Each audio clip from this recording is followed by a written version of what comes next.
What's going on, bottom line viewers? It's Mitch back here with another week of the top 10 teams in the NFL. This time going into week number 15 of the 2019 NFL season after week 14. And in week 14, we had quite a few massive games. Titans, Raiders, Chiefs, Patriots, Bears, Cowboys, Niners, Saints, and I'm probably missing a couple more. Week 14 was full of awesome matchups. So the top 10 is shaken up a little bit, but it's mostly the same teams. The teams that I feel from number 10 to number 1 are the elite teams in the NFL. Ranking from number 10 to number 1 are the teams that I feel like can best win the Super Bowl or have the best opportunity to win the Super Bowl this season. Before I dive into my top 10 for week number 15, make sure that you do Gronk spike the like button and subscribe to the Bottom Line View for more NFL top 10s just like this. Also, comment your opinion in the comment section below. Let me know what your top 10 is. If you agree with my top 10, if you disagree with my top 10, let me know if I got the order right. Maybe my top 5's a little off. Let me know in the comment section below. All right, guys. So for the top 10 this week, I'm going to cheat, all right? Because the 10th spot on this list was very, very difficult to pick between two teams. Two teams in the same division. Two teams that play each other this week. So, at number 10, I have two teams in the AFC South. The Tennessee Titans and the Houston Texans. Let's start off with the team new to the top 10, the Tennessee Titans. I do not believe, correct me if I am wrong, that I have ever had the Titans on my top 10 this season. The Titans have completely come out of absolutely nowhere to shock the NFL and become an AFC playoff caliber team. And that is thanks to Ryan Tannehill rejuvenating and revitalizing the Tennessee Titans and revitalizing his own career. Tannehill has been one of the best quarterbacks in the NFL since he has taken over for Marcus Mariota. And I've always said and not been a fan of Marcus's play, and has said if Tannehill gets in there, they'll be a lot better. But I did not expect them to be this much better. The Titans have become a way better team, and it's mostly because they've become a way better offense. They're more explosive in the passing game, as we see with A.J. Brown. Their rushing attack with Derrick Henry is really providing them some nice balance. And Mike Vrabel gives them a steady force at head coach, keeps them on their P's and Q's every week. Him and Dean Pease defensively come up with one or two wrinkles every week to give an offense issues. This defense is very well coached. It's always tough to handle and always takes away what an offense does best in a very New England type of way. The Tennessee Titans are a difficult team for any team to play because they have a tough defense. And even with the injuries on that side of the ball, they're still one of the better units in the league. And offensively, they've become a lot more explosive. And you have to commit to stopping Derrick Henry, or you're not going to stop Derrick Henry. So tied at number 10, I have the Tennessee Titans. Also tied at number 10, I have the Houston Texans. Now, 1 week after they win their Super Bowl versus the Patriots at home on Sunday night versus the Patriots, looking as good as ever under Bill O'Brien with Deshaun Watson, they lose to the Denver Broncos. They lose to a rookie quarterback in Drew Lock. He picks apart this weak secondary, and Deshaun Watson doesn't show up for about 3 quarters.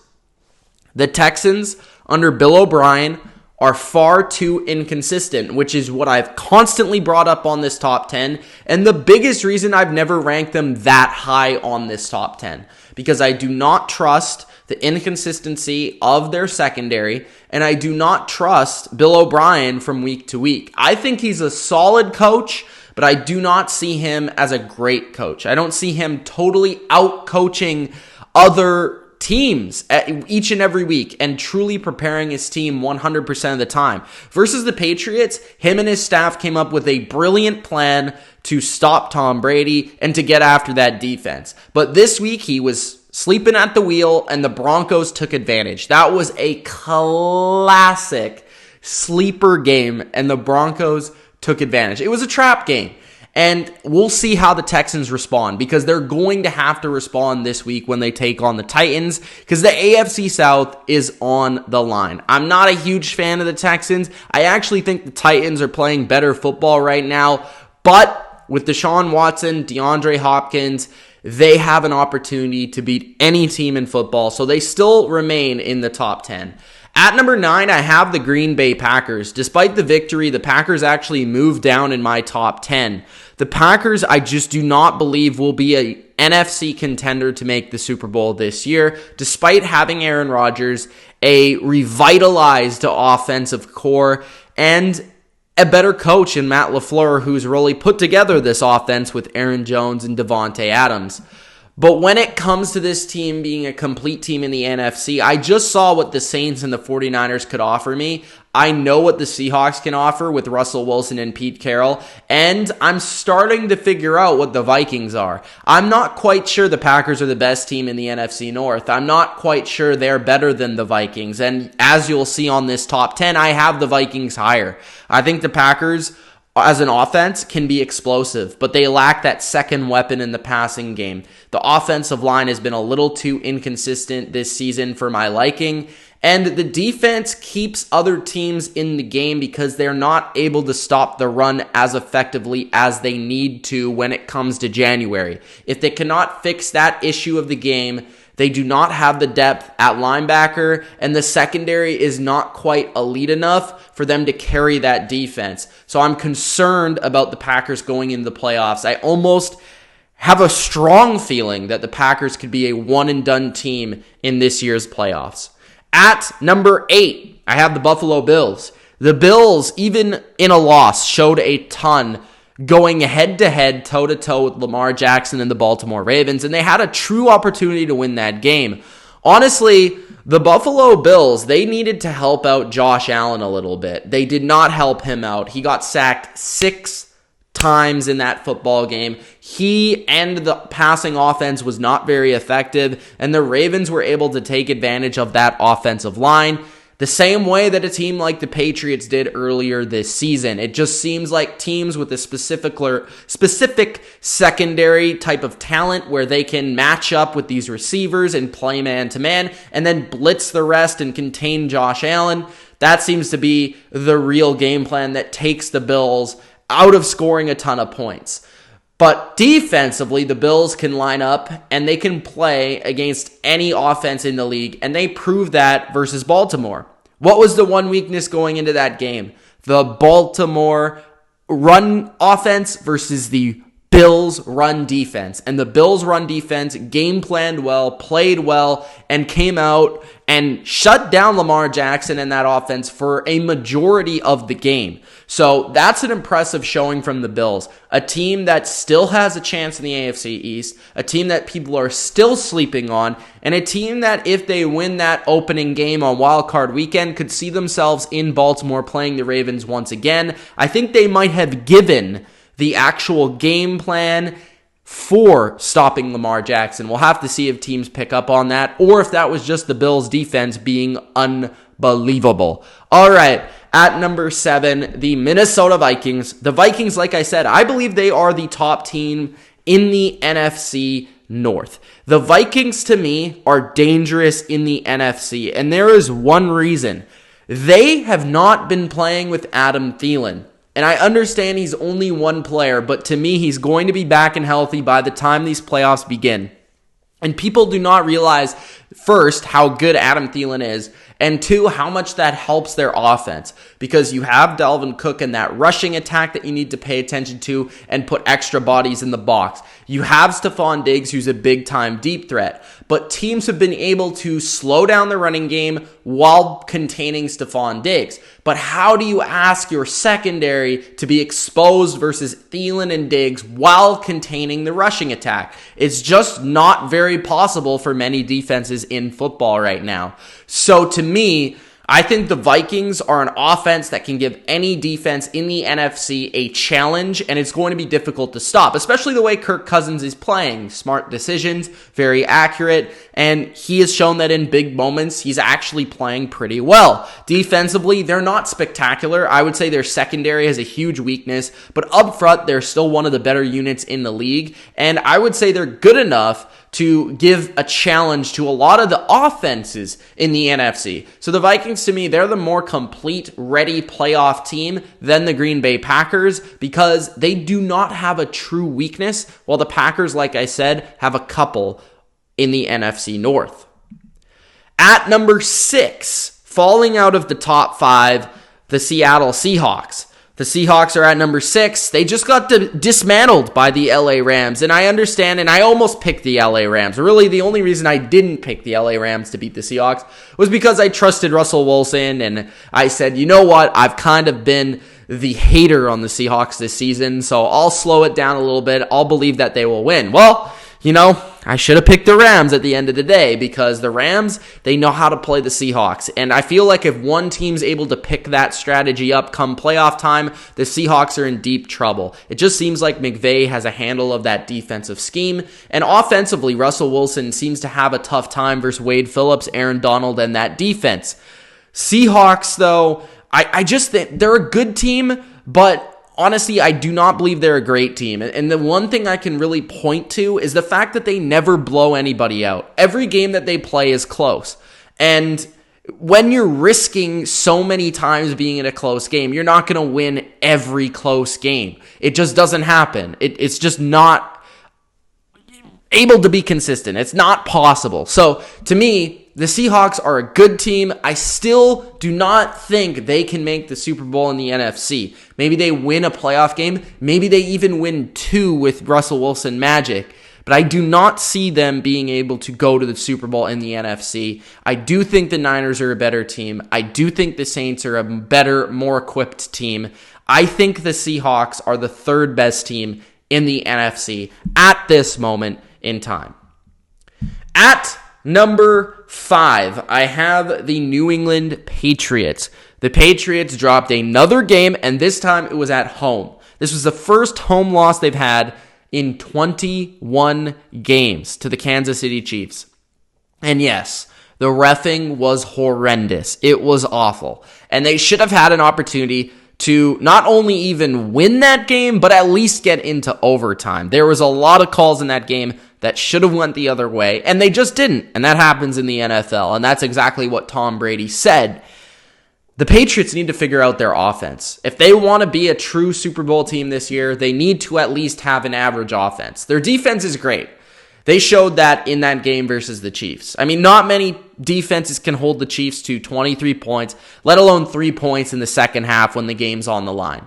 So to play that well in the second half, the only reason the Patriots were back in that game was because of their defense and because of their special teams, with a block punt, with that fumble forced by Devin McCourty, which should have been a touchdown by Stephon Gilmore. But regardless, that defense is phenomenal. It's one of the best in the league, if not the best. But the offense needs to step up. It needs to find an identity. And you just hope, as a Patriots fan, that they can find a way to carry that momentum from that second half, carry that heart that they showed in that second half to next week, and continue to compile the little bits of information that they are figuring out over the course of these weeks to figure out what they can really do well. And to me, one thing I do want to stress is this team needs to use James White more. There are 2 players that Tom Brady likes and trusts, and that's Edelman and White.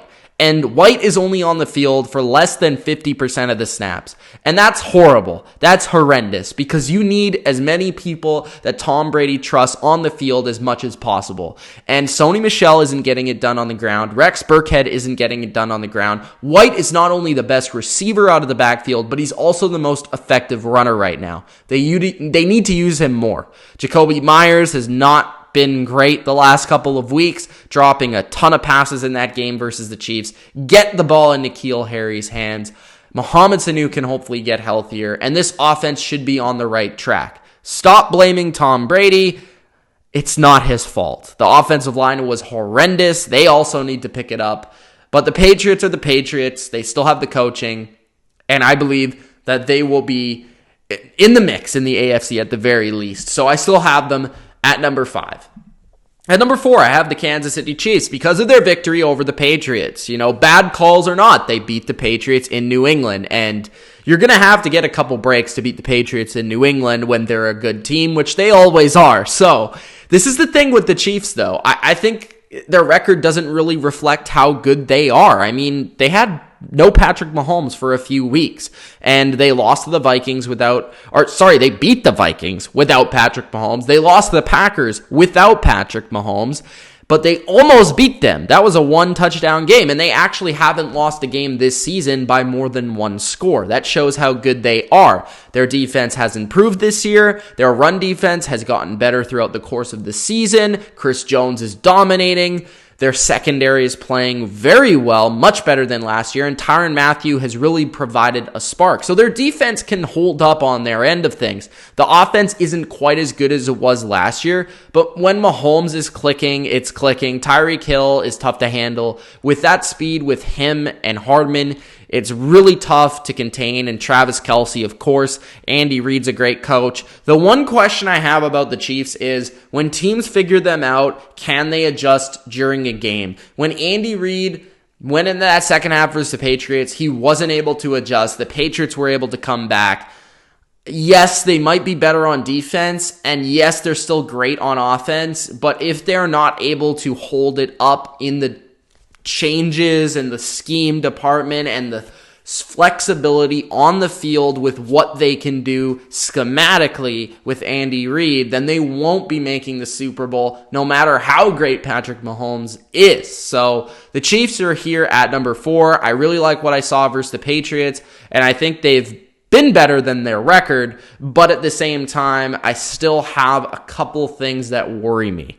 At number 3, the New Orleans Saints. The Saints showed what they had versus the 49ers. At home, they almost were able to beat what I saw as the best team in the NFC, and it went down to the wire. That was a heavyweight fight. And Drew Brees had a vintage performance. He answered all critics. Sean Payton had an incredible game planning performance and play calling performance. I'm concerned about their secondary. I'm concerned a little bit about their defense. The 49ers showed a lot of those flaws in that game, and Jimmy Garoppolo had the best game of his career versus the Saints.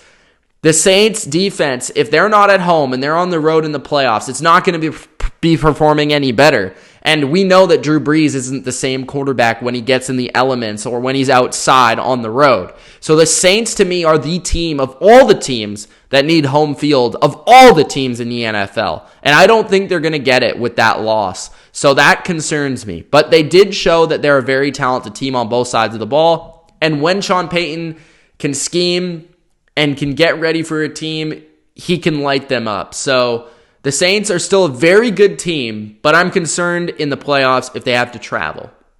At number 2, the San Francisco 49ers. Just a great performance. Jimmy Garoppolo had the best game of his career, and this was the best game of the year for the NFL. Jimmy G, the question for the 49ers has been, can he really be the guy? Can he step up and go toe-to-toe with a legend like Drew Brees? Well, he did it. He threw 4 touchdowns. Their running game was awesome versus a good run defense. Mostert, Breida, those guys are explosive. Kittle came up clutch. The defense wasn't very good, which is concerning because they haven't been very good over the last 4 to 5 games. They've had some decent performances and moments, but nothing truly special like at the beginning of the year. So I think they need to figure that out. And now injuries are starting to mount for the 49ers, which is not a good sign. Richburg, their center, is out. Sherman is banged up. Ford is banged up. They could probably drop a game over the last 3, which is concerning because the Seahawks are still fighting with them for that number 1 seed and that NFC West. So the 49ers need to make sure that they remain healthy more than anything as this stretch continues in the regular season. But I'm a little concerned about that. Their play is excellent, though, and they're a true juggernaut in the NFL. At number 1, the Baltimore Ravens. They are the best team in football, and they continue to win. I mean, you look at this. They went 7-0 versus New England, Houston, Buffalo, San Francisco, Seattle, the Rams, Pittsburgh. They've beat every single good team on their schedule. And that's impressive, other than Kansas City, which was early in the season. And that might be the matchup that's most difficult for them, to be honest. The defensive aggression that I saw versus Buffalo with their blitz packages was impressive and something that I saw from them last year. 6 sacks on Josh Allen. And this game versus the Bills proved that even when Lamar Jackson isn't amazing, they can win. So that's a true sign of a championship team, to go into a hostile environment in the other team's biggest game of the year and win. So great win by the Baltimore Ravens. They continue to go on a roll, and we'll continue to see them play the Steelers and the Browns in a couple tough tests within their division, which have been 2 of their tougher games this season to win. They just need to keep winning, and they need to lock up that number 1 seed, and we'll see what happens in the playoffs. But that's my top 10 for week number 15 of the 2019 season. If you enjoyed, again, Gronk spike the like button, subscribe to the channel if you haven't already, and hit that notification bell for the latest upload. It's been Mitch of the Bottom Line View. Peace out.